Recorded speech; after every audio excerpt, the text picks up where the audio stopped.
Thank you for tuning in to I've Got Answers with yours truly, Lucky. Where today, the question is, what 10 teams have improved themselves this offseason for the 2016-2017 season? I got 10 teams, so let's get right into it. The 10 teams that improved their rosters for this preseason and most importantly, season. Now, I have my handy dandy notebook here just to kind of keep me in line as far as what I want to say.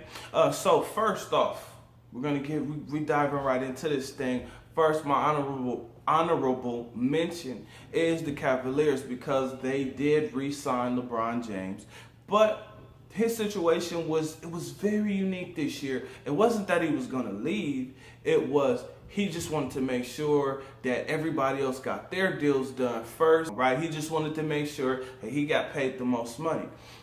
But they did get Mike Dunleavy, who is going to be a problem on that three-point line. When you have a player like LeBron and a player like him, all he has to do is what he does best, which is spot up and shoot.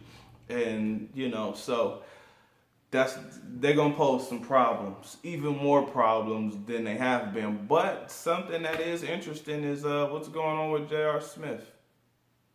Number 10 is the Boston Celtics. They picked up Al Horford, Gerald Green, and drafted Jaylen Brown. I was very high on Jaylen Brown after watching, after seeing him play a little bit in college. I was impressed with his athleticism, ability to handle the ball. But then I start to look at the situation and say, well, man, why would you sign Gerald Green and draft Jaylen Brown to go with Jay Crowder,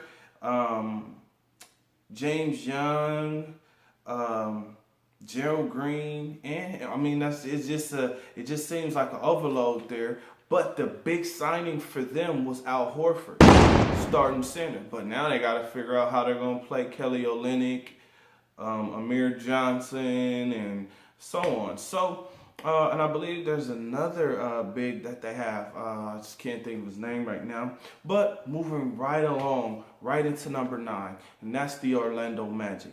They signed Bismack Biyombo, traded for Serge Ibaka, traded Oladipo, signed DJ Augustine, and also signed Jeff Green. Now, Aaron Gordon was coming into his own, so I don't know why you trade for Serge. And then with having the center that they have, the one who took over for Dwight Howard, I think his name is like Nikolai. I don't know. The center that's there, they still have their starting center. I can't think of his name right now. But they still have him, so it's kind of like, what are you doing? You sign Bismack Biyombo and you sign Serge. You trade for Serge. You do have Aaron Gordon there. And then, the situation with, Hazonia and Jeff Green, and that's going to be interesting. Fournier and, that's going to be interesting to see what they do. But DJ Augustine and Elfrid Payton, good point guards. So they'll be okay. I actually maybe should have put them at number 10, but for now I have the Magic at number 9.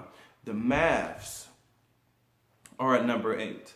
They re-signed Darren Williams, brother Curry, because when you have a brother like Steph Curry, and it's just kind of hard to live up to that. So Seth Curry, who I call brother Curry.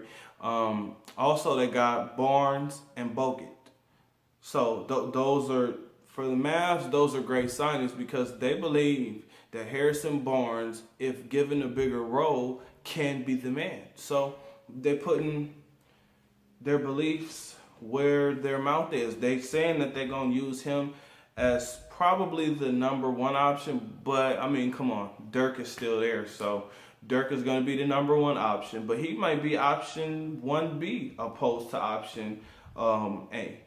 I'm sorry, opposed to the second option. But clearly, Dirk is gonna be the guy, and then Harrison Barnes is gonna get a lot more shots than he was getting in for the Warriors.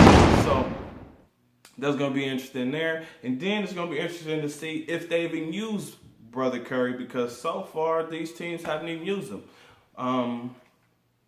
And as I've been saying, it just depends on your system. If you have a system that plays to the strengths of Brother Curry, he will be successful.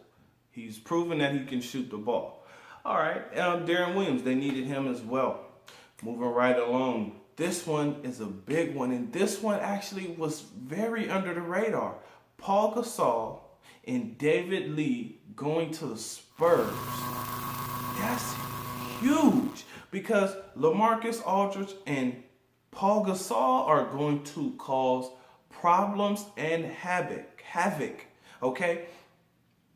They are both big men who can rebound and score.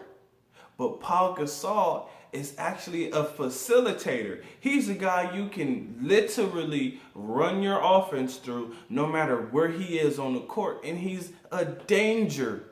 He is a problem from also anywhere on the court as well. David Lee, a hustle player to back both of those guys up. Those are huge signings. This team actually moved up, because they started as an honorable mention.